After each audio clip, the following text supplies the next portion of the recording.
This is the Above Average Podcast, and you are listening because you want an above average life.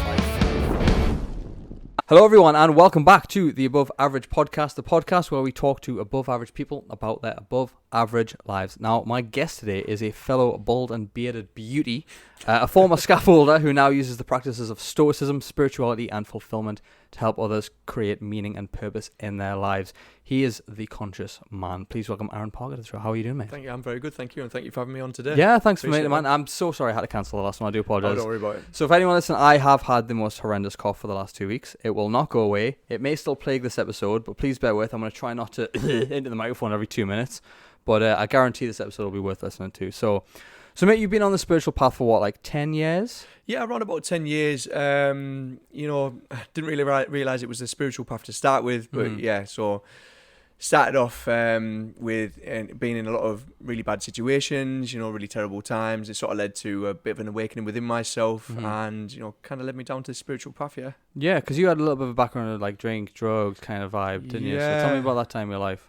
Well, very, very rough time in my life, like homelessness, addiction, psychosis, a lot of mental problems and a lot of just problems growing up, really, and it sort of like filtered into later in my teen years, and my teen years led to like just self-sabotage, and I was like really bad to myself, cruel to those around me, and it just took a while to get there, and over that period of time was it was a rough process, but I'm very grateful for that process now because it led me here, to help people, help themselves. Yeah. How long were you homeless for?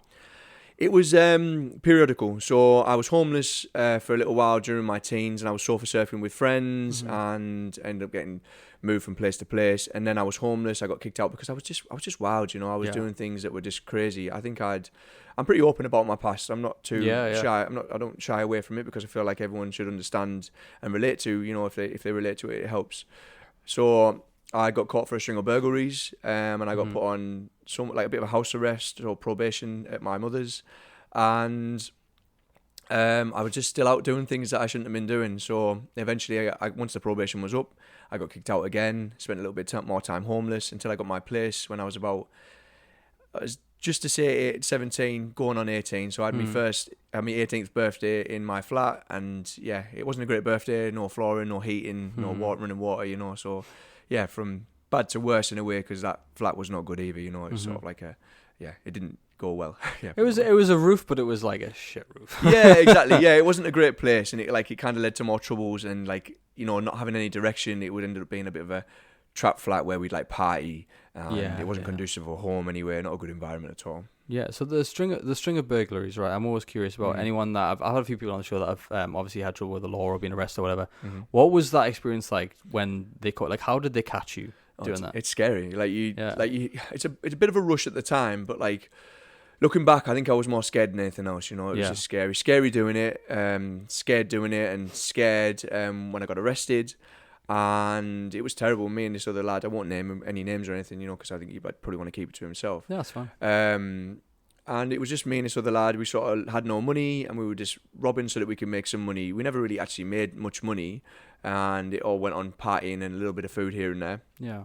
And when they caught us, we were just lounging about the streets, but they knew to look for us because we were doing far too much. I think we put the crime rates up by 10% in the area. It was really stupid. We were on a spree. It was really bad. So when they found us and caught us, it was CID because they'd been looking for us, and it was scary. Yeah, it was really scary. And it didn't get any better. It was like a prolonged period of time gathering evidence, and putting the court date back all the time. And then when it got to the court day, my mother stood up in the stands, and I was too young at the time to you have to have a representative with you. And my mother stood up in the stands, and she bawled her eyes out, and it was like, please don't put him in jail. I think I was very lucky. It was like my first offence, that I'd have gone to jail for 4 years, so yeah, I was very lucky. Do you think you're one of those guys that would be able to survive in jail? Not at the time. No. Not at the time. I think. I mean, not that I ever want to go to jail. No. It's one of those things that I've thought about. Like, I've been watching this Menendez brothers thing on Netflix, right? Yeah. And obviously they're in prison and stuff. And I was like watching it, going, I'd be fucked in prison. Especially American jail. Wow. Oh God. I'd probably just. Yeah, I mean, a lot of people do, don't they? Yeah, because it's a rough place, man. Yeah, isolation as well. We're not meant to be in cages. And it's a great form of punishment, essentially. But I I probably would survive, you know, because now I've got the resilience. But like at the time, you know, my mental health was low, and I think I probably would have done the same. I probably would have offered myself if I'd have spent too much time. Yeah, it's a scary thought. It's one I've thought of. I mean, to be fair, I feel bad whenever I'm driving like in front of a police car and I can see them in the mirror. I'm like, fuck, he's gonna pull me over. Like I've done nothing wrong. It's just the guilt's just building up. A natural fear, yeah. You know what I mean? So yeah. But you went on to do a lot of Muay Thai after sort of this period of your life. So was that sort of the start of your transition out of this rebellious wild phase? Absolutely. I kind of I lost my stepfather during this period of time where I was having a really bad do.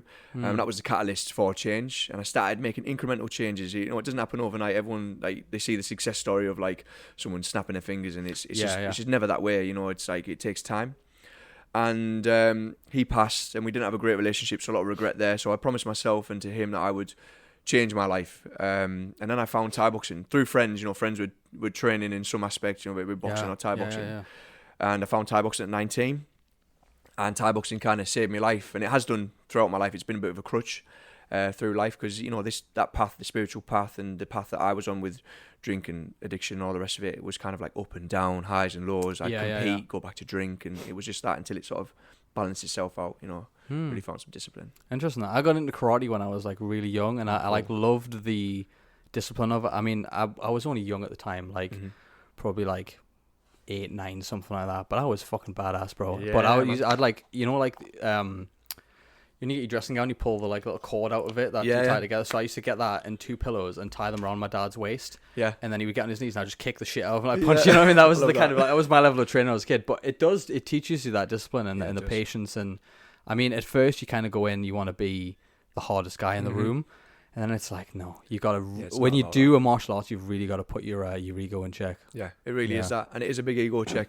And I think it's something that initially, I, like you, when I first went in, it went to my head. You know, I was doing training, I was going on nights out, and I thought I was a boy. Hence why I kept getting in trouble and whatnot, and, you know, and whatever else, you know, those things came as a result of thinking I was the man.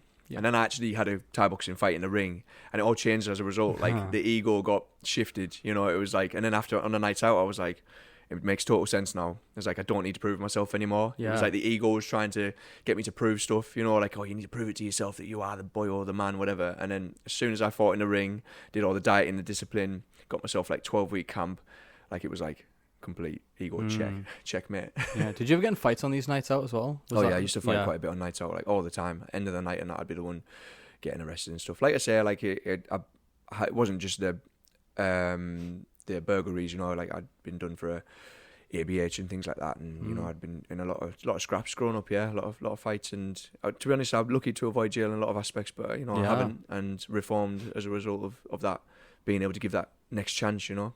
Yeah, no, 100%, man. So I'm just curious, because obviously as a guy, I haven't done karate for a long time, and I've been in one sort of what I would consider a altercation, right? Not a fist fight, right? But I've managed to avoid them most of my life. Yeah. Not by choice, just it's not in my nature. It's never been a thing I've been around. I've never been around that sort of environment. But do you think it's necessary for the young men of today to be able to defend themselves to some degree? Do you think it's important that they do a martial art? Definitely. And not for, excuse me, sorry, too much water. Not for not to be a boy, or, you know, not to be, you know, not to be a hard nut, or, you know, to be seen as the man, for the discipline, you know, that gave me all the discipline I needed, you know, and that discipline filtered into other areas of my life. It was like a drip feed, you know, and it dripped down into every other aspect of my life. You know, I eventually got myself to uni. I did psychology, criminology, kind of ironic, but you know, it was. You're like, why did I commit these crimes? Yeah, basically, yeah. It was that insight. It was wow, maybe I was, you know, maybe these theories have something to explain within me, you know. But it was tough but a beautiful process. But I definitely recommend it to the youth, you know, 100%. And get yourself a good gym and also a good coach. That's so important, because not all the gyms teach the same ethos. I was very lucky. I had an amazing gym, a lot of coaches around me, Sam Bainbridge, Glenn Horman, Matthew Smith, Paul Pearson, Paul especially, you know, just amazing people. And it came with an ethos and a mentality with it, and they bred the ego out of you. You know, it was wisdom, respect, courage and honor. You know, it was all that beautiful stuff. Yeah, everyone needs that Mick from Rocky, don't they? Everyone needs that guy in the corner. Yeah, that old guy. I think it's funny because I can't remember. It might have been Jordan Peterson. I don't watch a lot of his stuff, but I remember him saying something like, "I'm not scared of like." It was something about how if you know how to fight but you don't need to use it, that's the person that you can respect. It's the people that just will throw fists wildly or throw things out there. It's like once you know how to fight, you avoid the fight. It's a weird mentality, isn't it? Yeah. It honestly is that. And I think like when I realised that like I really could fight, you know, because I've been doing it 12 years now, you know, like, and I love it. It's an art form to me, you know, it's beautiful. And I sort of like was never the brawler. I was like a Muay Thai. So Muay Thai is like Muay Thai, is like more of a point scorer, a counter fighter, a skillful fighter, and like learning those skills. Like actually, like, you know, that was more the skill. It was more of an art form. You know, it became an art form. Yeah. Yeah. If you had to summarize what you like, was there anything that your coaches taught you that sticks in your mind, like a phrase or a quote or something? Yeah, go on. What was it? Straight away. Paul once said, "Giving is living." And that's like that's stuck with me for a long, long time. And I will say that when it comes to events and retreats, and that's just the one that just popped in the head. But like, there's probably loads more that I could. No, I like that. I like that one. So when we talk about men these days and being stoic, right? Because that's obviously a lot of what you teach and you preach and you practice. And people misunderstand the word. People think of someone who's emotionless, doesn't care. Very bland face, no emotion whatsoever. It's like, so how is that not true, and what brought you to that sort of stoic path? So I think maybe just a bit of a misunderstanding in modern day contemporary stoicism is that, like, you know, you're to be unemotional and to not express yourself, to like, you know, not to express yourself all the time, you know, to have like you say, very, very stone features, you know, and just like cold. But it's not about being cold, because that's part of your nature. And Stoicism kind of says that, like, you know, live your nature, live as nature would have you live. So for example, I think Marcus Aurelius said, you know, like, if you're a fig tree, you grow a fig, you know, if you're an olive tree, you grow an olive. So to be emotional is part of Stoicism. But what they do say is not to lose yourself in a fit of passion. And I mean that in like both aspects. So I mean, like, you know, when you're angry, you say or do something, you know, that's completely you shouldn't do, you know, or even in, like, you know, lust, you may make a mistake, you know, or even in elation, where like you might say something that you don't mean to, you know. So it's always having that reason behind that. It's always coming back to that center. And I like the comparison between yogic philosophy and Stoic philosophy, because it's very similar. There's a lot of crossovers, and it's that like you've got to experience all of life, you know, like, and to negate yourself from expressing your emotions is kind of like not being human, you know. It's not this, we were given it, you know, so we should express it, you know. Yeah, it's funny, I was listening to a podcast earlier actually, and they were saying that people who claim to be all logical and this and, you know, straightforward thinking and stuff and completely logical and no emotions or whatever is bullshit, because your brain actually apparently would shut down without emotion. I was like, that makes a lot of sense. But I think we talk a lot about emotional intelligence and stuff, and I said this on a podcast recently as well. I was like, the sentence that is going around, the statement that goes around is that men should be more emotional, right? But that's not the full context of that sentence, because I said if you let men go around being emotional, that's where you get physical abusers, that's where you get rapists, that's where you get these school shooters, and if you're in America, this is where you get this knife crime maybe. You know, you get all these negative things when you're too emotional and you don't understand how to regulate them properly, how to healthily handle them. And I feel like with what Stoicism teaches, it's kind of like almost that it gives you a moment before you react to things. Yes. And can you explain that gap better than maybe it's better than I can between a reaction and a response kind of vibe? I think honestly that was a great way of explaining it. But I suppose to add to that, it was it's responsivity and not reactivity, and it's like what Marcus Aurelius and Seneca and Cato and Epictetus and philosophers like that said was that it's like come back from the mob, come back from the crowd, come back from your emotions and meditate. So Marcus Aurelius wrote meditations, but meditations didn't mean like we think meditations means sitting there and just meditating, you know, being in a meditative state. But meditation actually really means a state of mind. So it's meditate means to analyze your thoughts, to go over your thinking, to come back to yourself. Because you know and I know that when we get like for example, if we go into a riot, and you know there's riots that happened recently, if we get swept away with the crowd, we get swept away within emotions. You think about psychology, how it's like inside theory and outside theory, you know. Yeah. And if you're inside the group, you get swept away with it. You become part of the mob. So that's the idea: is come back to yourself every now and again. Still be a human and interact, you know, but like, you know, and be part of the process and socialize. But also come back to yourself, and it gives you that pause that you're talking about. You know, it gives you that responsiveness rather than reactiveness. You know, it's same in yogic philosophy too. You know, like yamas and niyamas are basically ethics and morals, and that's your mentality, how you think, how you act, and how you conduct yourself within day-to-day life. Tell me more about that. What was it? Yamas and niyamas, they're called. Is it yamas? Yamas, yeah, yamas and niyamas. So in yogic philosophy, you've got the 8 limbs of yoga, and they're not just asanas. So asanas are just the postures. Ideally, the asanas are just to get you into 4 postures, which are the meditation postures. So the idea is all yoga is really, the postures are to get you into meditative positions so you can meditate for longer. Okay. Yamas and niyamas are like your ethics and your moral conduct, which is like always be good, you know, like same as Stoicism, you know, just, honest, loyal, moral, all those things. Same but different, you know. Yeah. Oh, I like that. You just reminded me actually of a quote before when you were saying about like the people like getting swept away with the crowd. You ever seen Men in Black? And he's like about it. Will Smith's like, is it worth it? And he's like, why don't you tell people that aliens exist? And he's like, a person is smart, people are dumb. And I love that because it's like if you can separate yourself and not get swept away in the group think and the paranoia and stuff. It's like if you step back, and it's like when anything you see on the news, if you instantly go with whatever the news says, you're gonna get swept away in all these emotions. If you step back and go, how much of this is exaggerated? Where's the truth behind this? You know, exactly. I'm not one of those conspiracy guys. I do enjoy a good conspiracy, but I'm also like, anything that I hear, I'm like, headlines, I'm like, it's false. Any headline I see, I'm like, it's false. I don't get swept away. Sensationalization, isn't it? Yeah, it's just everything's exaggerated and blown up. And well, you only hear anything bad anyway, you know, like, and it's like, you know, think about how many beautiful, good things going on in the world, but you're not getting the news about that, you know, like, it's just scare tactics, you know, it's fear. And like, you know, what do you do when you're fearful? You follow the crowd. Yeah. So it's coming back to yourself, it's knowing yourself, and it's being a critical thinker, it's introspective thought, you know, and just understanding the source. Whereas we bypass the source for most times. We see someone on Facebook, we go, God, we don't like that person now as a result. But is it legitimate? You know,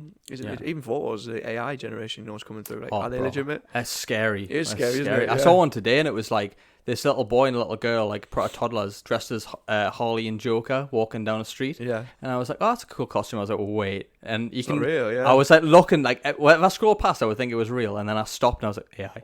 I was like, I'm being lied to all the time. I seen one similar today. It was like a AI image of the Cotswolds, and it just wasn't. And the only reason I noticed is because the sign had like the writing looked like hieroglyphs. You know, like it's the only way you could tell. You know? Yeah, it's good, and then it'll just drop hieroglyphs, and it's mad, isn't it? It looks now. Yeah. But so in terms of how Stoicism's changed your life, what would you say are some of the biggest benefits that you've received from this Stoic path? Okay, so number one, I think. Coming away from your pleasures, you know, like limiting your pleasures massively. And I was a hedonist, you know. I'd have said I was a hedonist, you know. If it was good and I enjoyed it, I was going to do it to the nth degree. Yeah. So coming back from your pleasures and knowing that your pleasures are also your suffering if you overindulge. Number two is loyalty, without fault loyalty. So, you know, things are traits, you know, like, and you can't be unloyal to your girlfriend and loyal to your friends and say you're a loyal person. You know, you're either loyal or you're not. It's periods, you know. And like, and this is the thing that we forget. It's like you can't be stoic in your personal life and then in your business life not be stoic. It's about, you know, being across the board. You know, have that trait. Yeah. So honesty. Try and be as honest as I possibly can within means. You know, I think an old school stoic would probably be honest to the point where it hurts people, but I think there's like a gentle bit of tenderness to that. You know, well, there's a time and a place for stuff like that, though, isn't there? Exactly. The truth is the truth, but you know, like, it doesn't have to hurt people so much as, you know. I do think the truth should be told, but I think, you know, fairness and justice as well, and temperance. You know, like to be temperate in things as well. Yeah. Nice. There's a lot in there, you know. There's a lot in there, but I think definitely like realizing that your pleasures are your suffering. That's a big one. That's an interesting one, that, because you mentioned this to me when we spoke on the phone, the limit and pleasures thing, and I was like, the instant thing to go to for what the thing that my mind went to first was like lust, what you mentioned before, and control and that that sort of side of things. So, in terms of limit and pleasures, what like, can you go a bit deeper into what you mean by that exactly? Like, does that mean you don't have any fun? Like, what kind of level are we talking about? Oh no, like. Excuse me. Excuse me. What did I put in your water, bro? What's Honestly, going on? no, it's me, man. Like I ate before I came, that's why, and I literally just said sorry. I would say that like no, I still have fun. You know, Yeah. like I still like indulge a little bit here and there, but it's like it's not doing it too much. I think I'm not gonna be abstain from everything. You know, like I rarely drink, but I might have a couple of pints with my meal. You know. Yeah. Some people couldn't totally abstain, but it's not overindulging to the point where like you're creating your own suffering. You know, like you can get addicted to sex, you can get addicted to alcohol, you can get addicted to partying, you can get addicted to food and dopamine. So it's like it's the balance. You know, don't get us wrong. I will fast like for prolonged periods of time. I'll do a little dopamine reset. Yeah. And I try to be quite strict because Marcus Aurelius once said, "Tolerant of others and strict with yourself," and I think that's true. You know. Yeah, no, I like that. How much have you studied Marcus Aurelius? Because I don't know too much, but Quite a bit. I've read his book a couple of times, and I went through it with a highlighter and fine tooth comb and just had a look. And then in Seneca, I think Marcus Aurelius' Meditations is great. Seneca's Letters to a Stoic is probably my favourite. I really enjoy that book. I read that a couple of times. It's beautiful. Yeah. Yeah, no, interesting. So we spoke about the good man, right? What makes a good man? So before I was going to give you my definition, but how would you personally describe a good man? Like if someone said to you, "You're a good man," but what does that mean? Yeah. Like where would you go with that? Okay. And it's a tough one because like I suppose like everyone thinks they're good on a certain level. Everyone wants to think they're good. Yeah, exactly. We don't want to think we're good, and don't want to be seen as bad. I think for me, a good man is someone who looks after his family, has good morals, good discipline. Is not doing anything to step on anyone else to get anywhere. I think what it is at the moment is we're all reaching out for greatness all the time. We want the cash, cars, women around us. Like we want to be seen as the man. In front of a load of other men. But really, like real greatness is quiet. It's quiet. It's silent. A good man, very stoic, will only speak when he needs to speak. It's gentle. A good man is gentle. And yeah.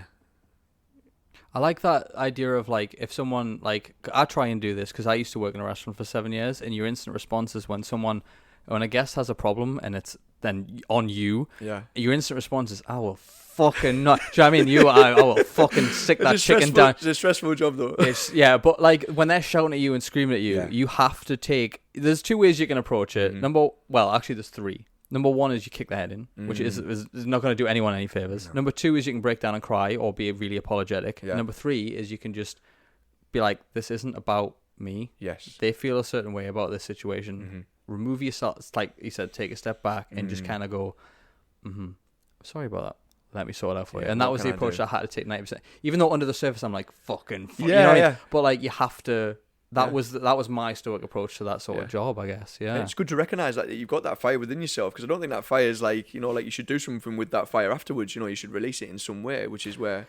I did once in a really bad way. I don't think I've told this story on the podcast actually. So it was a group of like 15. I was gonna say like 15, 20 Scottish dudes and all on this big long table, right? And they came from the Holiday Inn across the way, and they were just the worst people. They'd already had drinks before.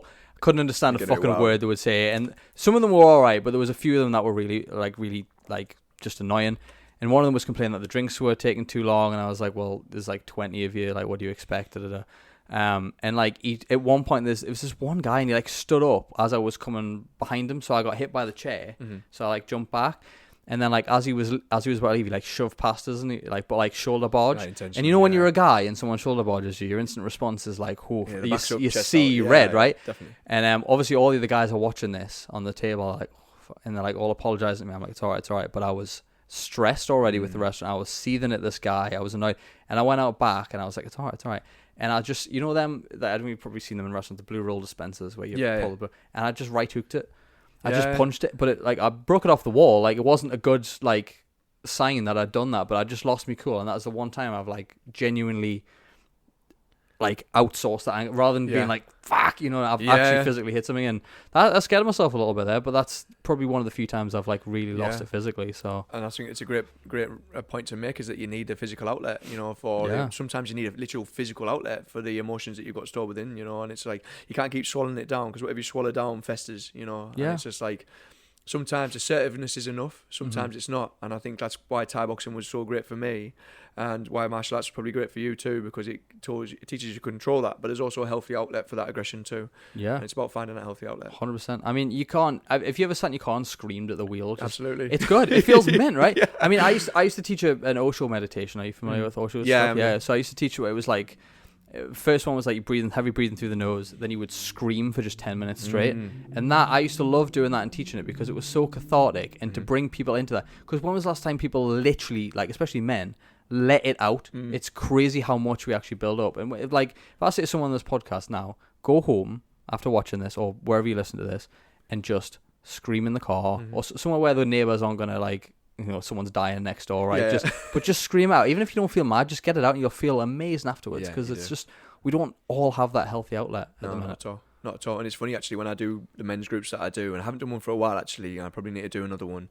I used to do this thing called Nature's Way, which is like a men's retreat where we did the sparring, we did some Thai boxing, we taught them some self defense, and then we just scream, you know, in a circle, and we just all go for it together. I'd have a drum and I'd bang bang bang bang bang the drum when they're screaming, and just that release, you know, and like some men would be in tears, you know, just because they pent onto it so long, you know, they held onto it for you so don't long. even realize until you let it go. Yeah, 100%. Exactly. But that is like one of those things that people probably look at in some degree and go, oh, it's toxically masculine or whatever, and it's like, what do you want us to do? I know. What can we do if everything we want to do that's healthy is toxically masculine? What the fuck can we do? Exactly, and it's like it's great to really divvy up what's toxic and what's toxic and what's not, because like there's so many things that are actually really healthy, like men getting together to talk and stuff, and to let stuff go and to scream, and a little bit of sparring. Actually, I come up against some controversy with people when I was suggesting this Nature's Way group. You know, I just put it out there, put the advertising out there, and I was like, look, this is what I'm doing.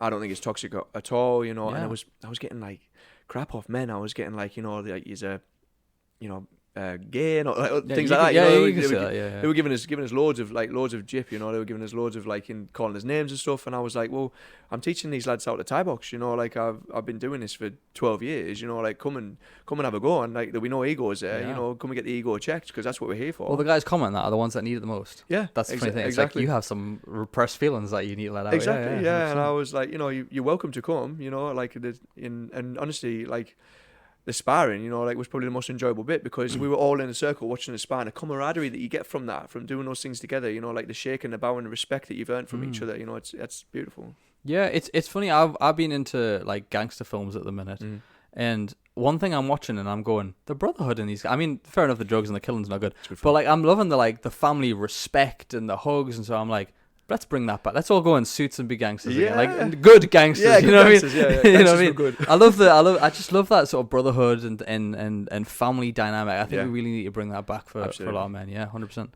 Yeah, I agree, and I think that's one thing that's missing. You know, it's one thing that like I probably didn't have growing up myself. You know, I've got brothers, but you know, I was out the house early. You know, and now we've got a great relationship. Our brotherhood essentially is, you know, is beautiful. We've got a great relationship. We didn't have a good one growing up, but that needs bringing back. I think that's something to do with the family dynamic as well. You know, like fostering those good relationships with men. You know, and we're like.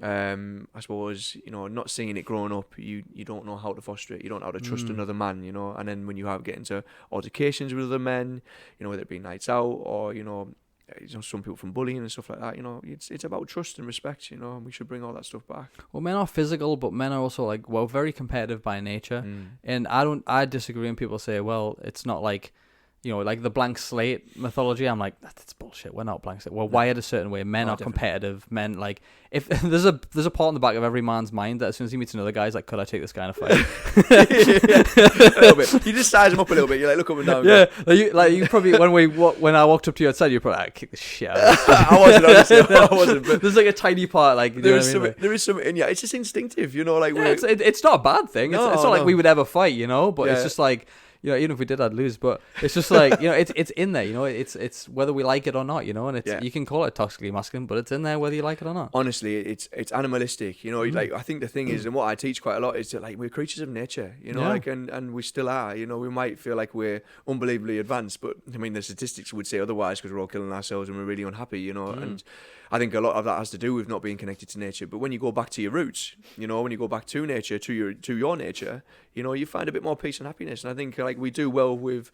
I don't think we should bring back, you know, tribes where we're fighting each other, you know, over food. You know, I don't think that's not the thing. But like, knowing that like these things are your instincts, you know, and they're an essential part of you too, you know. And what happens when you negate an essential part of you, you know, you make yourself unwell and sick, you know, and we should foster that, you know, healthy relationship with that nature. Forced contentment leads to resentment. Yes. That's the thing I love. Yes. And I'm like, if you are forcing yourself to not feel a certain thing, Yeah. you're just going to start feeling guilty, resentful. Yeah. It's going to build up in you, man. Yeah. Yeah. I love that. Yeah. So where do you think we're going wrong as men, as a generation of men? Where do you think in your mind we're going wrong? Just in your personal opinion. I'd say obviously bad role models, you know, like you know, and not having a good father figure there. I think really where we want to be striving towards is having more traditional morals and values around the family unit. To be totally honest, I feel like we're trying to break down the family. Because, you know, like if the family's separated and isolated and everyone's away from the home, you know, and everyone's at work all the time, you know, then you're not having good relationships. You know, bad relationships lead to unhealthy people, aren't able to socialise, to communicate, to interact, you know, and we're staring at screens all the time, you know, and our relationship is with someone we don't know 1,000 miles away instead of the people who are right in front of us. And yeah, and connect to nature, you know, take your kids out into nature and show them the beauty that is nature, that like, you know, all things are in a rhythm and cycles and you're part of that rhythm and you're part of that cycle. And it's just like, it's just not there. It's not taught in schools, man. You know, like you're not taught to meditate. You're not taught to understand yourself. You're taught to understand a curriculum that doesn't really apply to the working world anymore. It's kind of backdated and it doesn't really work. And the things that really do work are common sense, common knowledge, and you know, and introspective thought and understanding, so you can really understand yourself. So then you actually know what your place is in the world, and then you can go and find a position as a result. You know, like that was a lot. Yeah, no, 100% keep going with it, man. I think a lot of people. I heard somewhere recently that apparently some people don't have an inner monologue, and I was shocked. But I don't know how true that is. Again, don't believe everything you read. Yeah, exactly. But it just makes me think, like, some people you've met in your life, you just think, how can you think that way? How can you look at life this way, and how can you not take a step back or reassess or do something different about it? Like it's hard when you're in this space, because a lot of the time when you curse with knowledge, almost about your own psychology, about how humans are, you want to tell everyone else that, like, you are the same, you think this way, you think that way, you know what I mean? But you can't do that because people aren't always ready to hear that about themselves. And I don't think, even if it was taught in schools, I don't think people would care.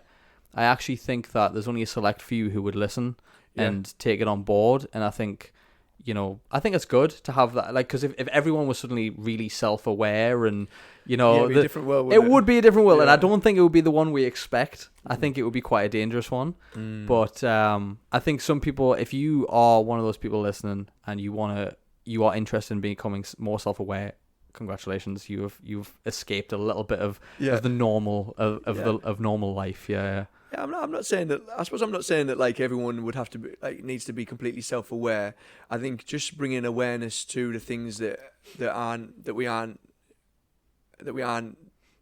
doesn't actually help us. You know, like I suppose bringing awareness to the things that actually are beneficial to us rather than things that aren't. And even if we were just like implementing like some more holistic methods to approach to learning, I think that would be great. Yeah, I think men as well. The biggest thing at the minute is that this no fat movement, right? This like no porn movement and stuff like that. And I think I think it's great, to be honest, because I think even what you said before about we're connecting to people 1,000 miles away, we're lacking that congruency. We're lacking that, like, where thoughts, words, actions are going all over the place, right? And we're thinking about other things that are a million miles away rather than being right here. Exactly. And porn takes you away from that. Messaging online takes you away from that. It's all fake. And when you come to meet someone in person, you're like, you know what I mean? You kind of, especially men, because women are so much more socially in tune than men are. 100%. Women will sniff out bullshit. They will know the moment something goes right. They are just in tune. But men are just like, 90% of us anyway. There's a select few of us who've tried to, you know, have some sort of social intelligence, but for the most part we're just like, but that again, porn, social media, getting away from it. I mean, I think I think I read a statistic. It was like people in Finland and Scandinavia and stuff, they have 12 close friends, whereas in America and the UK it's about 2. Yeah, that's crazy. So it just shows you Didn't know the that. difference in friendship group, close Mm. actual friendship groups as well. Yeah. Like, have you built like your friendship group? Like, what is your friendship group like? Funnily enough, actually, my friendship group is quite small, and I probably would say that, I've got 2 or 3 good close male friends that I Mhm. trust, and would be around, and we don't really see each other that regular. I see my best mate Steve, he owns a scaffolding company I used to scaffold for, so, he's a great guy. Another good man. And I see him most regularly out of all of them. I tell you what, I do see quite a lot of the lads is when I go Thai boxing, but it's only on the Thai boxing terms, really. We don't do loads outside the gym, so it's more or less like a catch up once a week for an hour. 3 times a week for an hour and a half. So and that's good. That suffices for me. Yeah. I like that quite a lot, but I suppose I'd agree. We have less friends around us. Women are great for that. They're just, they're master communicators and Yeah. are able to have like a good, healthy group of friends. But also there's the other side of that. A big circle means there's a lot of eyes, ears, and mouths. True, And true. and gossip breeds negativity, and and this is the thing, coming back to like the inside and outside group. It's like that mob mentality can sometimes go the wrong way. And it's human nature, I suppose. I think as well, it depends what you do with those friends as well. Because like you could have 12 close friends, but if you just all you do is go out and get pissed, are they real friends? But if you had 3 really close friends and you go out and you have a bottle of water together, or you have some non-alcoholic beer, and you talk about life, you talk about what's going on, you talk about things that you want to do, goals, money, moving forward, things like that. Bro stuff, but like good bro stuff. Not just like, oh, this lesson. It's not that kind of shit. I don't blend well with lads. I don't do it. I'm just like, shut the fuck. Yeah, it just becomes a bit like, because for the most part we all do it. Like we've all done it. And it kind of doesn't. It kind of just, it's just the norm. It's seen as the norm.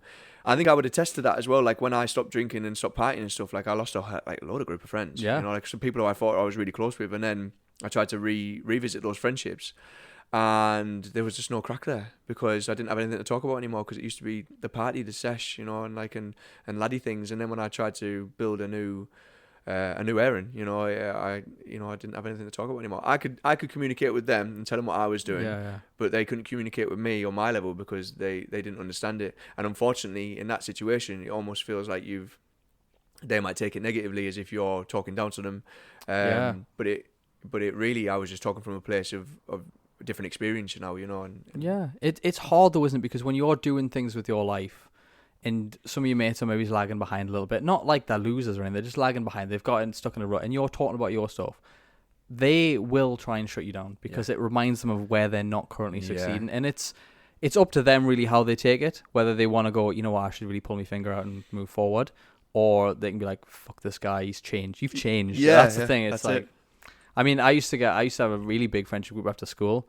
And then I started posting motivational stuff, and it just like one by one, it was like add friend. I'm like, well, I guess this is where I'm going, friend this. But then you make new friends on this path and stuff, and it just continues. But exactly. I've always found it hard to maintain friends. I'm not gonna lie. I found it hard to, because I get so roped up in like work or the next big thing. I sometimes forget about the little things. I'm quite bad for that. I know that's a flaw in myself. So maintaining that friendship group's always been quite difficult for me.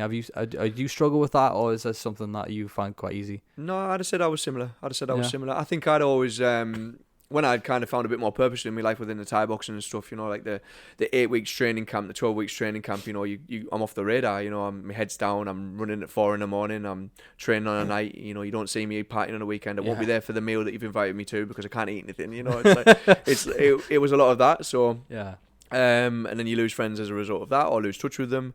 And then like maintaining like friendships now, we're all so busy, and because you put your focus elsewhere. So for example, I love what I do, I love teaching, so I'm always teaching, and I'm always trying to think of the next place in a new venue, somewhere new to go, somewhere new to teach, the next thing to learn, and not having enough time for those things. And now I've got, Stephanie, my partner, we're having a baby. She's due in February. Congratulations. Thank you very much. Yeah, she's due in February, and that's going to take up a lot more time too as well. Oh, yeah. So it's. But I'm hoping that like the lads get together and we bring the kids with us now. Yeah. And it'll become a different sort of friendship. It'll be like the parents getting together. For Yeah, stuff yeah. instead. So with a bit of luck. That's cool, man. No, I think you'll be a really good dad, man. I think. Thank you. I appreciate that. So I remember when I first got into the personal development world, right? I did everything under the sun, habit-wise. I was going for a walk. I was going to the gym. I was meditating. I was cold showers. I was writing down what I was grateful for. I was doing like everything that the books and the videos were telling me to do, right? And do you know how I felt? Fucking exhausted. Yeah. Right? Because my life had then become self-improvement. Yeah. Self-improvement hadn't aided my life. It had become my life. And all I was doing was spending my days going from the next thing to the next thing to the next task that I had to do. And it was like, I was exhausted. I didn't feel self-developed or grown at all. I just felt tired and I wanted to be warm instead of in a cold shower, So in terms of like the habits, I'm just curious because obviously hearing about Stoicism, spirituality, meditation, there's an image that goes along with that. So I'm just curious what your habits currently are and what your day-to-day looks like compared to what people might think it looks like.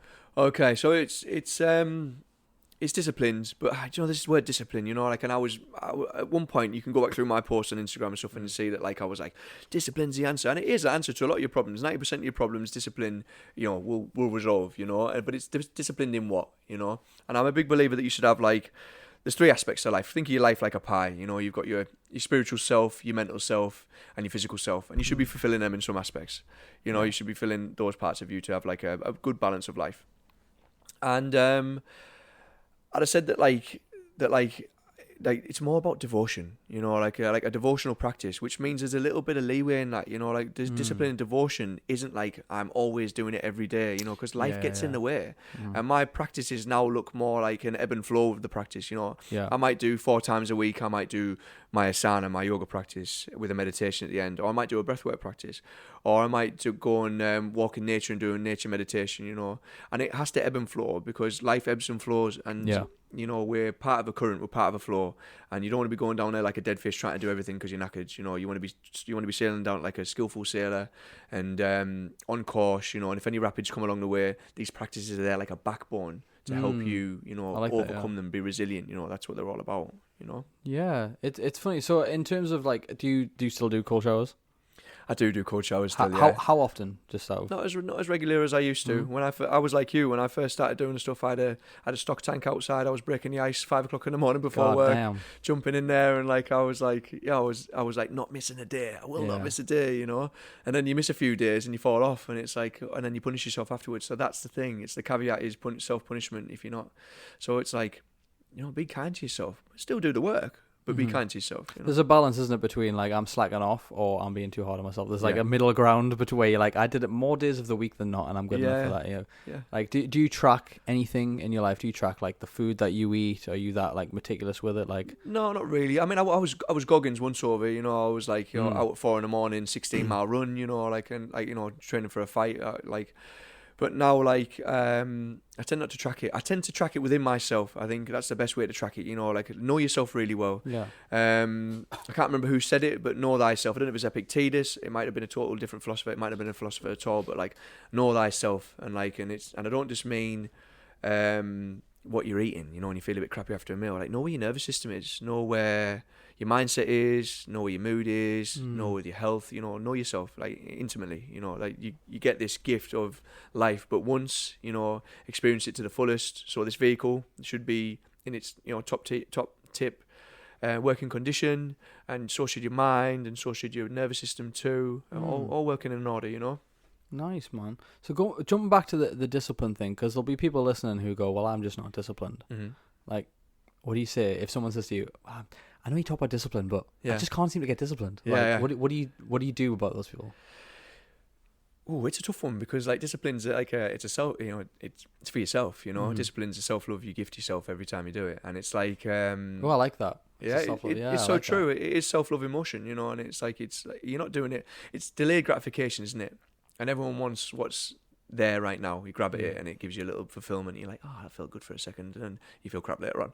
Yeah. That's the deal you make. And that's what I'd say to people. I'd say what you're doing, if you're doing a practice, is not for. I say this all the time. Actually, this is a great moment to say this. Actually, when I teach people the breath work, I'll do like a 4-week course of the breath, and we'll do pranayama, and I'll say to them, you might be doing the breath now, and you might feel really still at the end of the breath work, and you might be able to meditate really well, but it actually filters into your life. The discipline number one, the stillness that you create, the responsivity that you create instead of reactivity.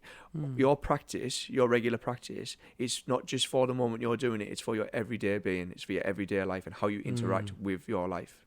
Nice. Boom, mic drop right there. Yeah. So I want to touch on the dopamine detox thing, right? Because people don't realize that people hear dopamine all the time. They don't know what it means, right? Dopamine is the chemical that's released when you drink, when you gamble, when you smoke, when you have sex, when you do something that makes you go, yay! I mean, but it's also when you get a text message, when you check your phone all the time, which is most people's biggest vice. So in terms of a dopamine detox, how do people go about like resetting that? It was a reset, you said, wasn't it? Yeah, little dopamine reset. Yeah. I think it's because I'd been a bit too I've been on social media a little bit too much, and I noticed it within myself again, checking in with myself, and I was like, yeah, I'm probably doing a little bit more scrolling than I should be, even though I run stuff from social media, I don't need to be on it all the time, so I suppose, like you say, it's when you are scrolling, it's a little bit of dopamine every time. You think you're not getting a lot, but like if you keep doing it for an hour, think about how much dopamine you've wasted in that moment. Yeah, check your screen time, guys, then you'll know. Yeah, too true. And it's simple things, like turn your phone off on a night. Set a time. You might not look at your phone for the first hour, so that's very crucial as well. It's like not looking at your phone for the first hour of the day. To not influence your dopamine, because what people don't really understand is they think dopamine's this happy molecule. But it's actually a motivation molecule. So when you're depleted in dopamine, you'll be fatigued, you'll be tired, you'll be ratty, you'll be moody, you'll not want to do anything, you'll have no motivation for the things you normally enjoy. And that's why getting your dopamine right is so important. It's crucial to know that like your dopamine actually have receptors in your belly too. So it's not just in your brain, they're in your belly too. So when you're eating crap food, like your belly, they say your belly's the first brain. I think it was it Hippocrates said that like all illness starts in the gut, and that's so true. It's like think about illness of the mind. We're talking about there's a lot of Alzheimer's, ADHD, autism right now, but like what are we doing? Why is it on a peak? I think it's because of the food. I think it's because of the social media. I think it's because of the blue light screens. I think it's because of lack of daylight, lack of serotonin running around you as well. I think it's lack of nature and lack of healthy connections. Yeah, and I think that one of the things that I've never been able to do, well, I say never been able to do, tried it, fucking hate it, was the early morning thing. Yeah. I see a lot of people, it's more common now, I think, to get up early and then just go straight outside in the sun. Yes. And like neck a pint of water, shoes off on the grass sort of thing. Is that something you do yourself? Yeah, it is. Yeah. So it's easier this time of year because the sun's up a lot later, so you get some beautiful sunrises this time of year. 4 a.m, I struggle a bit. I'm human. I would like to say I was up with the sun. Excuse me. I was up with the sun and I was down with the dusk, and that's essentially how your circadian rhythm works. If we're talking about our circadian health, that's like peak health. But you gotta live your life too. It's like it's implementing things that actually help you. Navigate that. If you're going to stay up late, maybe wear like blue light screening glasses and little things like that really do help. Yeah. Nice. I'd like to think I was getting up with the sun in summer and going to bed at like 9, but it's just not going to happen. Yeah, the problem is that modern life doesn't always work. It doesn't always fit around that. So I think, like I said before, more days of the week than not is an ideal thing to strive for. Not every day, because I mean, there's some people in the world, like you mentioned Goggins before, like there's some people like that. It's crazy, man. There's just some level of just like I'm not going to even try. Yeah, waking up at 3 a.m. for a run just because you're bitching out if you don't. It's like it's a hard mindset. But if anyone that doesn't know David Goggins' story, he was quite heavily abused by his dad, and it was the military and stuff. Like that's drilled into him. Like that's not for normal people. No. This is the above the average podcast, not massively above the average podcast. You know what I mean? Yeah. It's like we want to get people to a level where it's like this is sustainable. It's like we say this all the time with the gym. That obviously we're in that right now, and it's like every diet works. Which one can you stick to? And it's like for most people, they just hear that and go, Oh, Yeah, right, so okay. true. Because it's like most people starve themselves during the week, and then it's like, oh well, I'm gonna eat all my calories on the weekend. Yeah, It's the like, well, deficit doesn't work, man. it doesn't work like that, man. You can't just No. then eat all the calories that you missed on Monday on fucking Saturday. It I doesn't know. work. So there is, yeah, 100%. So I read a book years ago called "Start with Why" by Simon Sinek. Have you read that book? No, I haven't read it. No. So it was basically he would get you to think of something, and he would be like, okay, why do you do this? So what do? You're like, well, I teach meditation, spirituality, yoga. Da, da, da. Okay, why do you do that? And then he would get you to keep going down. It's like, I do it for money. Why do you need the money? Because I want to buy this. Okay, why do you need this? He would get you to really think down. So I'm just curious about when you look at everything that you do now, why do you do what you do? No, that's a tough question.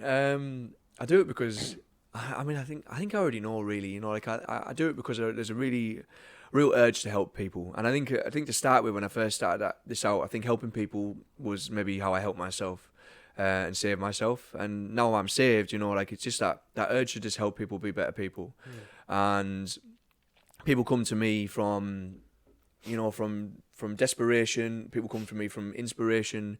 And it just being able to help people on every level, you know, and just live a life on their terms. Yeah. Like my whole, I suppose, in a roundabout way, like, you know, the coaching that I do, like my slogan, do you know what I mean? But my ethos is accountability leads to authenticity. And it's not so much about being your most happiest self, because happiness, it comes and goes, you know, it's fleeting. But authenticity is contentedness. And being contented within yourself, you know, allows the sad times, the rough times, the terrible times to have that resilience for those times. So in authenticity, that's our highest vibration. That's our highest being, is being authentic, you know. So for me, helping people be authentic, you know, you be you, I be me. And that's why the business is called, you know, what I do is called the conscious self. So come into consciousness, be your most conscious self, you know. And yeah. I think it's just wanting to really help people grow and change. But I like the authenticity side of it, because I think that's secretly what we all crave. Because when I started first doing like these, like I made videos for the last 8 years or something like that. When I first started out, I was like, I would amp myself up and be angry whenever I made a video, so that it came out like aggressive and like. But that just made me tired, because that wasn't who I was. And then when I started, like, you know, if you ever watch them, for anyone listening, you'll see a change in me after like maybe 3 years. I eventually changed, and it was because I was being more authentic. So I got energy from doing it. And I think most people go about their lives maybe in a state of like not being congruent with who they are, and that's why they're so tired all the time, because they're trying to mask who they are. It's like we crave people who are truly authentic, but people have lost sight of what that actually means. Yeah, and I agree. And I think it's so hard to find your authenticity, because there's so many paths you can go down now. Everyone wants to be the individual. You know, there's so many. You could be anything you wanted to be now. You know, like the World Wide Web is at your fingertips. You know, and you're told you should be this, that, left and right. You know, like, you know, there's loads of things that you could be told you could be. And it's really finding out who you are. And I think that's why we do these introspective practices, you know, and it's about learning about yourself. I read a great quote, and I can't remember who said it, and it was meditation leads you to yourself, and you become more and more and more you over time. And I think that's the key, you know, and it is about just becoming more and more and more and more and more you. Yeah. Speaking of meditation, where are people going wrong with it? Because we mentioned before, people think it's just sitting on a cloud, right? And people, as soon as you say, do you meditate? They go, fuck off. Do you know what I mean? So like, because obviously I understand it, right? But I've told people before, people are like, I'm stressed out, I'm this, I'm angry all the time, I don't understand. I'm I can't. Like, have you tried meditating? You're like, fuck off. You know what I mean? So like, where are people going wrong with it? What is people's misunderstanding? Well, do you know what I get all the time? And it's like, well, I just can't sit for long enough, because my mind's just racing all the time. And that's what you've got to sit with. You have to sit with that and like, and become the observer to your thoughts rather than being involved in your thoughts. And it's something I didn't get for ages. I'd be like lost in my thoughts and be like, okay, right, I'm getting up and I'm moving, you know, I've had enough now. And it's about sitting there when you don't want to sit. What I would say is, and this is what my meditation taught me when I went to India to do my yoga, they said, I can't teach you how to meditate. I can only teach you how to concentrate. And through that concentration, you'll find a meditative state. I think that was beautiful. And it was like an aha moment. It was like, yeah, that's it. That's literally it. So we concentrate on one thing. And that's why there's different variations of meditation, like you do the Osho one. It's the, you might do the breath. And your breath is your anchor. And every time you get lost off in your thoughts, you come back to the breath. Yes. Back to the breath. That's a standard meditation I think people are more familiar with. Yeah. Not getting lost in your thoughts. Yeah. Your thoughts are just happening, you know, and it's up to you whether you want to get involved in them or you want to watch them like they're a movie playing or like a stream running past. And like, it's just let the stream flow and just trying to get involved. Yeah, I was always described it as like, imagine a washing line going past, and most people's life is like on this washing line is like all these random thoughts, Yeah. and everyone lives pulling them off as they come past. Yeah. Each one, not realizing they can just let them keep going Mm. past. And I'm like, I love that analogy Yeah, it's because great. it's so chill. But like, also like sitting with your brain, like if you think from the morning you wake up to the morning you go to bed, to the time you go to bed, you are constantly bombarded with so much information. You have your phone constantly there. When you don't have your phone, you probably have a laptop at work, or you have someone talking to you, or you're in traffic, or you're driving, or you're eating, or you're doing so. And then you go to bed and you're like, okay, time to go to sleep. Boom. And everything that you've taken in, all that information, is now trying to process as you're going to sleep. Mm. Whereas if you took 20 minutes out of the day to just do some thinkitation, or if you want to call it that, right, and just sort of, right, what's on my mind? Watching it go past, letting it sort of process, like, you know, when you rewind the old VHS tape and you could see it go like really fast backwards. That's what it's like. And I'm like, more people need to understand that, like, your brain, the reason you can't sleep very well is because you're not giving yourself a chance to process and catch up. Exactly. That's so true. And do you know what it is? There's this a really, really, really great quote for that, and it's like, what you might go to the gym 6 times a week, what you've got physical exercise, but like, what, you know, meditation is a gym for the mind. It's like giving that little workout at the end of the day, and like you say, to process everything that you've thought about that day. And that's another great quote as well. I'm going to ream off lots of quotes. I do it. I love quotes. I love a good quote. And it's if you've got a normal life, meditate for 20 minutes a day. If you've got a busy one, meditate for an hour. And it's so true, you know. I like that, yeah. So how often do you meditate yourself? Quite a lot.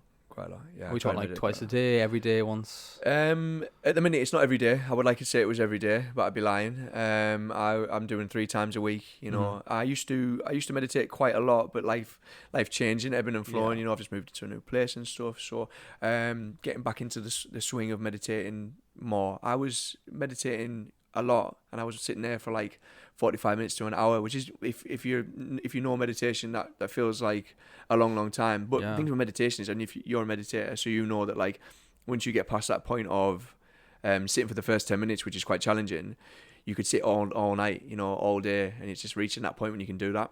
Yeah. And it takes practice. It's like anything else. It's like it's, if I was doing, you know, Thai boxing, I'd be Thai boxing to learn a kick, you know, over and over and over and over and over again. You probably kick 1,000 times, you know, and it's the same with meditation. It's sitting there over and over and over and over again until you're settled, until you can settle. And the hardest part is getting yourself to sit down. Yeah. Well, it's a meditation practice, not a mastery. You know what I mean? It's like you practice it. Yeah. It's not like you're doing it to master it unless you're going to be a monk or something like that. Yeah. But it's a practice. It's something you just keep doing, and sometimes it goes well, sometimes it doesn't. But it's like, it's a practice. You keep doing it, you know? Have you ever tried is it Vipassana? Have you seen that? That's how you pronounce it? I think it is. Vipassana. Oh, well, no, when you go away and do the meditation over the weekend or for a week. No, I haven't. Yeah, it's silent meditation. Bro, have you done it? No. So a friend of mine did it. He did it once and he wanted to do it again. He was the second time he was like, it's so hard. Like, people think, you just put you don't do anything. But it's like, when you are alone in your head all day, no one's talking and everyone's walking around in robes and stuff. I was like, bro, you're brave to do that. You like, can't look each other in the eye, can you? You've got to, like, look I at the don't know what the stuff. rule is on that. I don't know what it might be. You might be right, but I was just like, I've thought about it, but I'm like, I don't feel like I'm close to a stage where I could mentally because people leave in the middle of the night because their thoughts catch up with them and they're forced to confront who they are. That authentic self's coming through, and they're like, they don't always like it, you know. Like, is it something? Do you think you would try that? I'd love to give it a go. My friend Rish, shout out to Rish, he's a lovely guy. He went and did a Vipassana. I think he was there for a weekend, and like he said, it was one of the most challenging things he ever did. Yeah. But how beneficial he was, like, it was so worth doing. Got another friend called Johnny. He went away and did it was like a week-long one out in Thailand or something. 12 hours a day. They meditated 12 hours a day or something. Like, heavy. He said, like, by the end of it, he had to stop because his back was just crippled, man. He like did 4 days in. Can I ask you a question? Yeah, go for it. So, what's your take on guided meditations and meditations where you like astral project and things like that? Like, because for me, the meditation isn't about that. So, for meditation, what is meditation for you? Meditation for me is that giving myself that time to catch up. I think the process thing is because my brain works so fast. Like, if for anyone that actually watches these, you'll see my eyes darting everywhere because I'm thinking of like so many different things at once.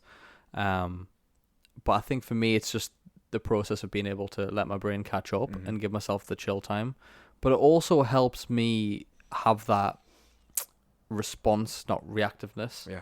It gives me that superpower almost, because if I've meditated for a while, I'm snappy. The first thing that comes up, I'm like, boom, you know. Yeah. But if I've been meditating, for some reason, I've got like, it's like time slow. It's like, you know, Neo in the Matrix. It's like that time slow down.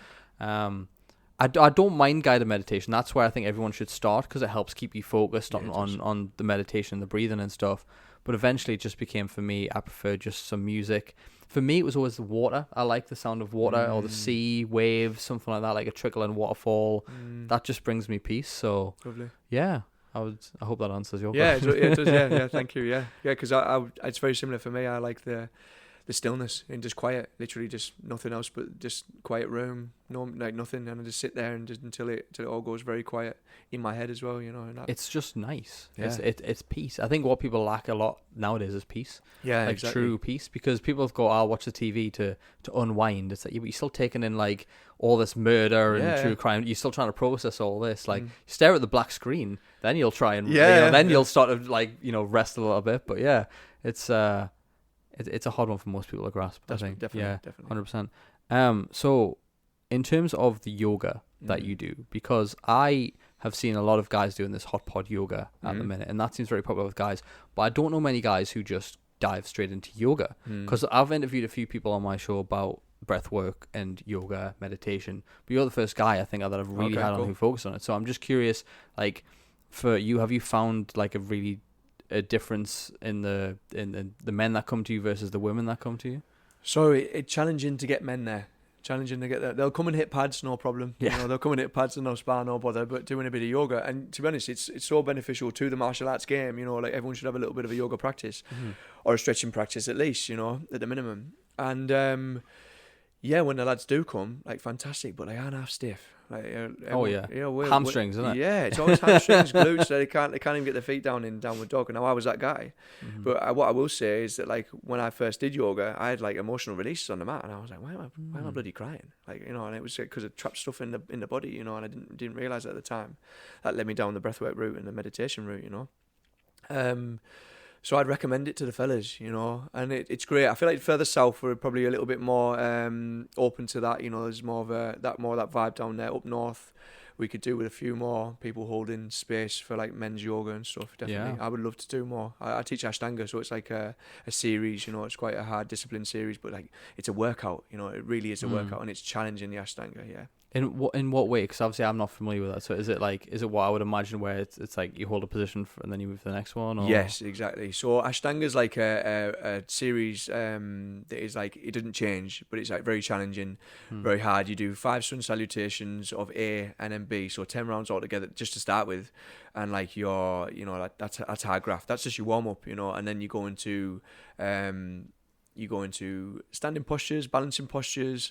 You end up with shoulder stands, headstands by the end, and it's tough going. It's tough going. But I tell you what, like, there's nothing quite like doing a yoga practice and doing the breath. You got to get the breath right as well. Your Ujjayi breath, which is your ocean breath in your throat. You make a bit of a hissing noise in your throat. Oh, interesting. And in getting into the postures, holding the postures, using your body and being mindful at the same time. You know, putting your brain into your body. You know, your mind into your body.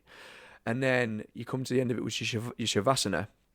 And it's just zombie pose, you know. Sorry, corpse zombie pose. It is Halloween. Yeah, fair enough. It's corpse pose, and you're just lying on the floor with your palms facing the ceiling and your feet splayed out, and it's like it's a total surrender to the mat, and it's like wow, you know, how still you feel, you know, physically, energetically, spiritually, your breath, and it's like I earned that, you know, through the practice. Wow. I'm definitely going to come try one of those. Because we actually, I have a memory of like vaguely meeting you at that Sunderland Wellness thing. Yes, I did say hello, yeah. I wasn't sure whether it was you or not when I followed you, because it was Nick Abel, who's been on the show, who said you should get Aaron on. I was like, sweet, looks good to me. I took one look at your page and I was like, yep, sweet, man, talk to this guy for hours. But I think because that was a massive room of just, I think there was like 2 dudes in that room. There was it was all women. I was like, always the same, you know. Yeah, well, me and Luke it was Luke that was doing the speech. I was doing the camera work and stuff, and we walked in. I was like, Luke's very much like the male audience, and we were like, oh, okay. I guess I have to do it might have this, been me, Luke, and you. Yeah, we were the only 3 dudes in the room. Yeah. But I don't actually know where I was going with that point, to be honest. But we spoke on the phone, actually, moving on from that, is about the ill health, because we were talking about like what is wrong with people's mentality, what's wrong with their bodies especially, and we were talking a lot about like healthy food and stuff like that. So I can't fully remember our conversation, but we talked about how most people's view on food is so skewed. Like, what's your take on that? Well, I think that we've been misled. You know, the food pyramid or whatever it is. I don't know if we use that. Well, I can't remember what we use over here, but it's totally wrong. You know, we're putting grains and stuff that we haven't been eating really for thousands. We've probably only been eating them, for thousands of years. You know, throughout our existence, we've basically been living off meat, probably. And this is just my personal view. You know, I probably contest a lot of people. You know, maybe especially the vegans and stuff. But like you'd have been hunting and gathering. You know, essentially. You know, and like monocropping foods is a relatively new age idea. Yeah. And to monocrop something, you've got to get rid of everything else around it too, you know, which is not healthy for the environment, which if it's not healthy for the environment, why on earth would it be healthy for you? You know, you're part of this environment. We're the only creatures on the planet that like don't give back. You know, we're doing these massive monocropping and stuff like that, and it's just not, we're not in cohesion with nature, you know. So think about how we, like industrial farming, you know, especially in America where like they're pumping 10,000 chemicals on your fruit and veg and whatever else, and then loads of stuff into the animals, steroid stuff into the animals and stuff. And you're eating that, you know, they're eating that. And like, no wonder in America, young women are reaching puberty far earlier, men are becoming effeminate, you know, and it's because there's a shed load of estrogen floating about in the food products, and also microplastics as well. So I didn't know this until the other day, but actually microplastics break down and they make like an estrogen-like molecule, which when attached to the body produces a load of estrogen within the body. Wow. So when they've studies showing that we've got microplastics in our body right now, probably more so in America.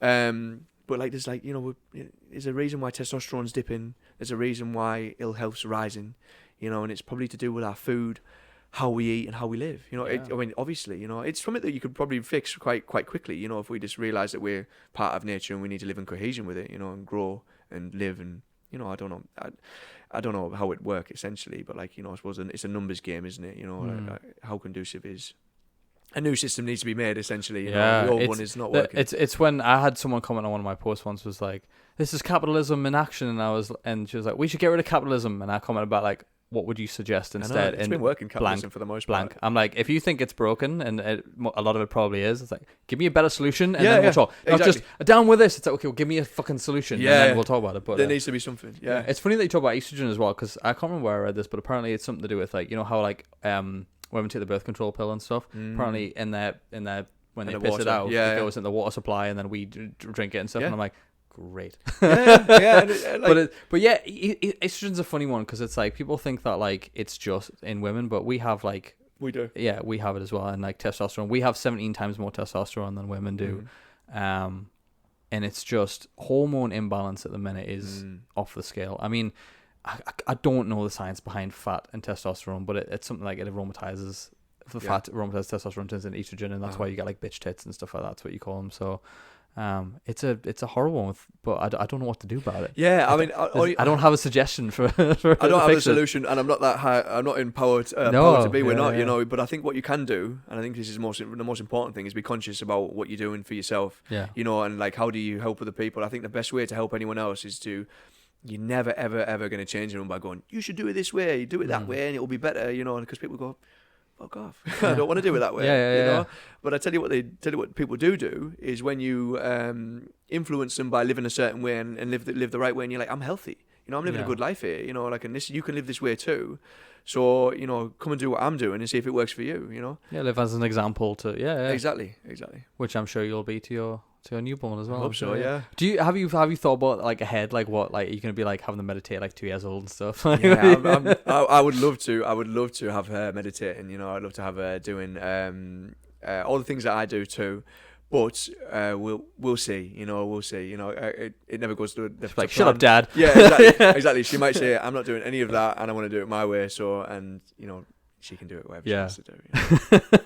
But these new things I saw on the news are these weight control jabs or whatever you call them, right? I'm like, how far have we gone where we can't just tell people that you're being too fat and you're eating a lot of shit, stop doing it? Like, or do you know what I mean? It's like, it was like when during lockdown and stuff, when they closed all the gyms but kept the McDonald's open, it was like, Prioritize health. It Yeah, says it good. all, doesn't it? And I don't want to go down this conspiracy route, but like, what does that say to you? You know, and like things speak volumes, and they don't have to say anything. You know, and I think that's something that does speak volumes. I think that we owe it to ourselves. We have a personal. We have to look after ourselves, you know. Yeah. We have to look after ourselves, and that's just paramount, you know. If you're looking for the government to intervene and stop you from being overweight, then there's a problem here. There's something not right in the system. They'd rather spend their money on a new age drug, which you don't have a lot of research about, that's just going to fix your health automatically, rather than like put funding into like actually giving people a healthy lifestyle. You know, that's what they should be doing. But Yeah. you know. It's like the government wouldn't lie to you. Yes, they would. It's like if you're a parent, you lie to your kids like for the first 18 years. Right? You tell them white lies all the time. You know what I mean? Like can we have an ice cream? No, they're all sold out of ice cream. You know, it's like Santa's definitely real. and you love them, right? You love the kids, but like you're still gonna tell them little white lies and stuff. Exactly. You think the government's not gonna do that to you and bullshit your way through? The problem is that the stuff that we're fed is just to keep us alive. And doesn't matter what condition. Exactly. Right? Exactly. But there is, like you said, 100%, you hit the nail on the head, personal responsibility when it comes to your health and your body and your mind especially as well. What you choose to watch, what you choose to believe. I'm not saying go around and believe in flat earth, but you know what I mean? Like just believe, you know, have a set of beliefs that are strong to you and that you've researched and are well backed. Like you said before, that foundation, building that foundation, like build the foundation of you and your knowledge base, your beliefs. But make sure they're grounded in actual fact. Don't be like, no flat earthers, please. Absolutely. Imagine if I was a flat earther now. I'd be like, bro, delete podcast. That'd have been a whole different debate, wouldn't it? Man, I don't even think, I listened to a debate once for 4 hours on flat earth. 4 hours it took me to get through this podcast on flat earth. And you know what? They almost had me. Really? You can listen to their arguments. They're really convinced. Yeah, and yeah. When someone speaks with conviction and passion, you're like, maybe that. Yeah. And I was like, no, science. Science. Come back, meditate, yeah. But how far have we got away from not offending people? Like, yes. You know what I mean? I'm sure there's probably been something on this podcast that's come into your head and going, nah, I can't say that. You know? To be honest, yeah, exactly. And it has actually, literally, I can't remember what it was now, but like, yeah, definitely. And I think this is the thing is we're too, you know, like, what happens when you're offended? Nothing happens. Like, you're offended. When does sticks and stones stop being relevant? Yeah. And I think you can't cotton wool everything. Else, like, things aren't real anymore, you know, and that's not life, you know. If you say, well, don't say this and that and don't ever say anything, I don't, you know, there's obviously things that you definitely should not say, you know. Yeah, don't go around promoting the KKK and stuff. You know what I mean? Exactly. Like there's a line. Exactly, but it's like there's common sense too, isn't there? And there's a lot of agendas out there at the moment where it's like, you know, they want you to believe the same things they believe. You know, don't expect me to believe your agenda, you know, because I'm not part of that. Like, and for example, I might offend people by saying it, but like anyone, if you want to be called he, she, we, and the cis and all the rest of it, then that's fine. You can do that. That's cool. But don't expect me to subscribe to it too, because that's not my belief, you know. And I think you can be whoever you want to be. If you want to be male, female, whatever you want to be, that's entirely up to you. I have no opinion on how you live your life, you know. But don't expect me to believe that too. That's for me to decide, you know. And we have another personal responsibility to speak our truth, you know, and not to be quietened down in the face of an agenda. Never. Yeah. With that stuff, though, it's like there's a line when they're like, when you see these videos, a line of like the minority who are screaming about it, and they're like angry TikToks, like they're posting people like like cis person exposed. It's like most people who do that identify as whatever. They're not like that. They just want to get on with their shit. And that's fine. Exactly. You know what I mean? They're not these angry people that the media makes them out to be. But it's like, that's what we see online, so that's what we get carried away with. Well, drag and stuff like that as well has been going on for thousands of years. You know, like it's like, you know, the ancient Greeks and Romans were doing this, you know, years ago. You know, like and that's, you know, it's been part of a culture for a long, long time. So it's been accepted for a long, long time. And for example, drag, they fought for their rights for a long, long time. And also, it's kind of like, you know, in certain aspects of the movement, it's kind of like foul play on them because they've fought for these rights, and now you're making a mockery of what they've fought for. Yeah, you know? I agree. Yeah. So it's like, again, it's like coming back to that, like knowing yourself well enough to know that, like, you know, okay, I'm not going to be swayed by an agenda because I've got my own personal belief, but I'm not here to offend anyone. You know, if you want to believe that, cool. You know, that's entirely up to you. And but don't expect me to subscribe to what you think is real when I don't think it's real at all. You know. Yeah, there's like, it's like if you came on here and you were like, everyone needs to meditate now. Everyone needs to be a vegan. Everyone. And you were really angry and aggressive about it, and you didn't listen to any other views. You'd be like, everyone would find you just as annoying as these screaming blue haired people online. do you know what it is? If they come to me and want to talk about it, cool, let's have a conversation about it, because I'd love a healthy debate on that, because it's just interesting topic, and to not get lost in emotion and a fit of passion on both sides, and actually have a discourse about it would be fantastic. Yeah. And I'd really enjoy that. And honestly, I hope everything I've said tonight hasn't offended anyone. But if it has, then I'm sorry, leave a comment and we'll discuss it. We'll have a bit of crack about it. Friendly discussion, yeah, absolutely. Exactly. Yeah. If you want to talk about it, that's cool. But and it is in that. And when we stop communicating, and in all aspects of life, that's when the breakdown happens. In war, when the peace talks stop, the war begins. In a relationship, when the communication ends, the relationship ends. In healthy debates, when there's no healthy debates in a lecture room, for example, and you're being taught something, it becomes a dictatorship and not a democracy where we're actually having a decent conversation about something. Open debates, always leave emotion out of it, and let's talk the truth. Yeah, a lot of people don't want to do that, which is a shame, because if you have a belief, you should be able to debate it without getting angry about it. Yeah, exactly. Because the moment you get angry, it becomes it's almost like dogmatic, like they have to believe that, you know what I mean? Because it reinforces their belief. It's like if I said something to you, do you play video games? Yes, I do. You do, right? Yeah. What do you hate in life? What do you dislike? Do you like football? I don't follow football. No. So if I would say to you, I fucking love football. Yeah. What do you mean you don't like football? And I'm getting angry at you for not liking football. I get it all the time because I fucking hate football. Right? But I get it all the time, and I'm just like, don't get so passionate. But I'm allowed to like it. I'm not angry at you for liking it. Yeah. It's like there has to be a line where it's like, okay, you like this, I like this. Let's just leave it at that. Yeah, exactly. And there's no anger, there's no hostility there. It's just exactly. It's just chill. That's what the world needs to be, more chill. Yeah. Go meditate, guys. Honestly. But moving back to your training in India, tell me about that. How did that come about, and what was involved? Well, I'd always wanted to do some yoga, and I thought about doing yoga over here. I found the courses to be pretty expensive, to tell the truth. I'm not saying they'll not be beneficial; they'd be amazing over here too. And I thought, well, go to India, where it's from, and I went to Rishikesh, which is the heart of yoga, in northern India. I think it's northern India. Yeah. Did you travel alone for that, or? Yeah, I went alone. Yeah. Nice. Excuse me. I flew to New Delhi, Dehradun, and then from Dehradun to Rishikesh, and I spent a month in Rishikesh doing that. And it was it wasn't a proper ashram, totally abstinent of everything. Do you know what I mean? Devotee. But it was the closest thing to it. I'd have said you had to be in by 10 o'clock on the night. No touching yourself. Anything like that. You're abstaining from anything. Like anything sexual, anything like that, no pleasures.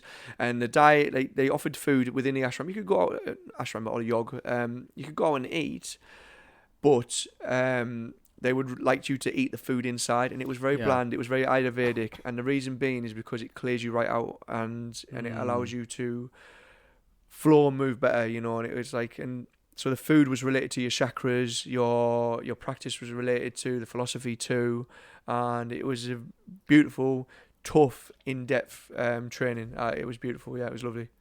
Nice. How long were you there for? Sorry. A month. Wow. Yeah.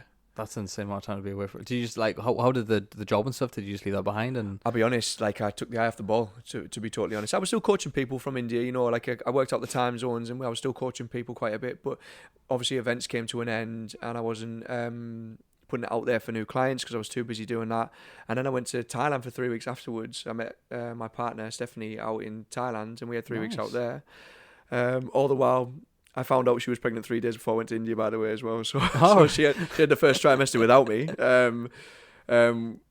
Which probably wasn't that fun for her, to tell the truth. And then we went to Thailand, and then I went in Thai box for 3 weeks out there as well. So we were was training and traveling about and stuff as well. So that was kind of a bit like a holiday. It's such a hero's journey as well when you think about it. In any movie where there's someone who needs to train up, they always go abroad. Yeah. So it's some cool Middle Eastern country. That's great. Yeah. They've got the best knowledge. Do you feel like Batman out there, meditating Batman's out? Honestly, it was so in Thailand, amazing. The Thai boxing second to none. And I fell off doing the yoga, if I was totally honest, because I was just consumed by the Thai boxing because it's my passion. I've been doing it for so long. And I met some amazing coaches out there. I met Boon Lai, and if you know Thai boxing, and if you're a Thai boxing fan, Boon Lai is one of the greats from the golden era. 500 plus fights, won all the belts, fought all the champions, and I got to train with him, and I was like seeking out these legends and that, and it was a bit like Bloodsport, No, nice. it was class, man, to train with these legends and train with these old school Thai boxers who like the golden era was like second to none, Yeah. like the class of Thai boxing was like just next level. Yeah. Nice. Have you sought out many mentors like throughout your journey?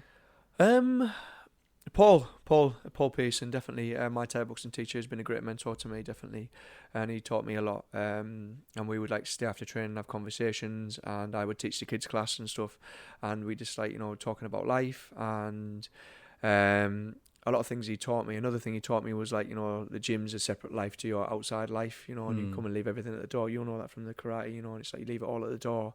In here we're a family, that camaraderie and. Yeah. So he was coming and bow and stuff. So we bow. We say "Swaddy Kap" to yeah. men, "Swaddy Ka" for women, and it's before and after training. We all do that. Yeah. I love that respect. That's what martial arts and stuff like that. That's what people are missing. It's just that respect and stuff. It's great, isn't it? Yeah. It breeds it into you, and also as well as like respect for like your teachers, and also in Thai boxing. This is very interesting. In Thai boxing, they wear this thing called a mon kao, and it's like it looks like a badminton racket without the middle, and it goes around your head. Okay. Right before you go into the ring, you wear it and you bless the ring as you go around. You might do a Wai Crew, which is a traditional dance, and the dance and the headpiece, the Monkau, it symbolizes trust between you and your trainers, a spiritual connection as well to ward off evil spirits for the fight, and also a connection between you, your trainers, and also your person you're fighting and stuff like that. Yeah, so it's like there's spiritualism within Muay Thai as well. Amazing, nice, man. So in your retreats and in the workshops that you run, like what can people expect if they were to sign up to work with you? So within the retreats, you do like beautiful nature retreats, heavy on connecting people to nature, to each other, to community. This is your chance to plug what you do. Oh, okay. Okay. So really sell it. So I do one-to-one coaching. I do like a 90-day one-to-one coaching program, which is like, as I said before, accountability leads to authenticity and uncovering your true self. That's a more in-depth thing you can do with me. I do one-to-one breathwork course, which is like 4 weeks in-depth breathwork, really go into the pranayama and regulate the nervous system on a physical level and a spiritual level. We really clear the channels so that we can become our best selves again. And then the retreats as well. I do day retreats, I do weekend retreats, and they all have their own. They're all different in different ways, but the heavy emphasis on connecting to nature, each other, to the breath, and just like helping you release what no longer serves you. I teach a heavy breath, a conscious connected breath, where it's like really deep breath work, where it's more releasing. People cry, wail, scream. You might have seen at the Good Vibrations. That's what I taught. Yeah. And people just release on that one, and let go, and left with stuff to unbox and to unravel, and they journal about it afterwards and stuff. So I also do wild sort. So I realised that like not everyone wants to be taught something. They want to do some wellness, just where they can just come and take part in something. So I do wild saunas with a wild dip too. So I've got permits to beautiful woodlands and stuff, and we go to the woodlands and do a wild sauna and a dip. And it's like some people are just like edging their toe into the wellness side of things. So it's a great way to get people there and then say, if you want to come to do this with me, if you need a little bit of extra help, I'm always here. And to be honest, they're great. The sauna as well. I love the saunas. Yeah, it sounds great. I've seen some of the footage. I'm like, ooh, there was a woman singing on one of your the most recent. That looked amazing. Yes. Her voice was incredible. That's Rebecca. She's and follow her. She's called Nada Pulse on Nada Pulse on Instagram, and she's just an amazing a musician. She uses her voice. She uses the shutty box, which is it looks a bit like an accordion, but it's not. It's the thing they use when they do mantras and stuff. And she sings mantras, and she uses her voice in the forest and stuff. She drums, she plays the gong. She's amazing. I love it, man. Nice. Yeah. So one of my final questions for you is one subject I love to talk about is legacy. Okay. Now we briefly spoke about this on the phone, but I'm just curious if you had to sum up what you want to leave behind. Mm-hmm. Like what do you want your legacy to be? All those years in the future when you eventually pass away, what do you want your legacy to be? Okay, so excuse me. It's not even sparkling water either. Honestly, it's just me, man. I just burp a lot. So my legacy, I would like my legacy to be, I would like to pass down this knowledge and wisdom to my children, and to bring about like a bit of a revolution in the consciousness, so that we can not me the person, but like just like the conscious self as a whole, to help people connect to themselves, and just and just keep that going, and allow people to really find themselves over time. And I think I would love to get some land, and I would love to bring it back to the roots. I would love to respect our traditions. We're always looking elsewhere, to Western, Eastern philosophy, and for different aspects of life, and we bring it back over here and try and Westernizing it. I think we should come back to our roots. Get some land. I'd love to work on the land. I'd love to grow my own stuff, and I'd love that would be my legacy. Give that to my kids, and bring people in from events and stuff like that, and help bring that to them too, and give that back. Give something back to nature, because nature's been so beautiful in my transformative journey. I'd love to give back to nature. Yeah, I love it, man. I think that's secretly every man's dream. Every man wants to secretly just have a ranch. Yeah, just like give us a farm. Yeah, it's a hard life, but it's a simple one. Toil. I think that something in the toil, man. Yeah, nice, man. So my final question for you is one that I ask all my guests that come on, and everyone answers it in a different way. So I'm just curious how you will. So the question is simply this: do you consider yourself a success? You can take a second on that, have a swig of water, whatever, but I'll just say that everyone has a different view. Some people surprise me when they answer this, but I'm just curious, it can be, you can say yes, you can say no, you can say I haven't got a fucking clue. It's entirely up to you how you choose to answer this question. I would say yes, because even if I've helped a lot of people, and I think, but even if I'd have helped just one person, I'd have considered it a success. And I think I think that's the message. If you can help one person at all, if you've got it within your power to help anybody, and you can do it, and it doesn't, not at the sacrifice of yourself, then yes, I'd have said I'm a success. And even if the business flops tomorrow, if it doesn't work out, I will let it go and buy some land. Yeah, but hopefully, if possible. But yeah, I'd have said, even if it just ends here, I'd be grateful for all the time I spent helping people, and I'd say it's been a success, yeah. Nice, man. No, I love that answer. Excellent, mate. So where can people follow your journey, and where can people find how to work with you as well? Okay, so you can follow me on Instagram. It's at conscious__man. There's also another Instagram, which is just a conscious self page, which is at the.conscious_self. And you can find me on Facebook, The Conscious Self. And yeah, if you want to, you can interact with the events on there. I've got an Eventbrite for all the events as well. So if you go through to my link tree on my bios, you'll find the conscious events and working one-to-one and such as that. Nice. Yeah. Have you got anything coming up that you want to plug for the rest of the year? I know we've got 3 months left of the year, 3 months left of the year. So yeah, I've got a beautiful, lovely lakeland saunas. I go over to the lakes and I do a sauna and dip in the lakes. So that's really good. They've got a few spaces left for that. I've got one over at Ellerton Lake, which is a new moon sauna. So sauna and dip. Excuse me again. And I've got a forest floor this weekend, which is like a breathwork meditation and sound bath with a wild dip. There's a lot going on. There's a lot going on. It's a lot going on at the minute. I'm also at the wellness centre wellness space in Sunderland tomorrow, doing a heavy breath work as well.